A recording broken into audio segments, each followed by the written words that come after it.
goes on. कोई भी आपकी ज़िंदगी में हमेशा के लिए स्टे नहीं कर सकता, it's just not the life.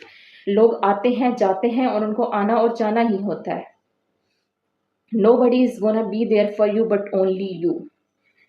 सो हर जगह, हर मौके पे, हर सिचुएशन में, जिंदगी के किसी भी स्टेज पे जो एक शख्स आपके साथ रहेगा वो है आप।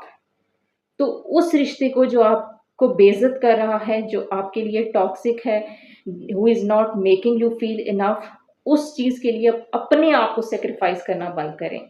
अगर आपको चूज़ करना है उस रिश्ते को खुश करने और अपने आप को खुश करने में, then please make yourself feel happy, not that person. Being desperate is so unattractive, so embarrassing. Like, how people do that? Like, my ego would not allow me to go to the person who will disrespect me each and every time. I cannot do this. How people do this, how people go to that person again and again, how people tolerate that disrespect again and again. It is so, and ये करके भी आपको कुछ मिलना नहीं है। So detachment is the best way कि आप अपने आप को अच्छा ट्रीट करो and fuck everybody. It's you who is your responsibility, it's your happiness which is your responsibility. So it should be important than anything to make yourself feel happy.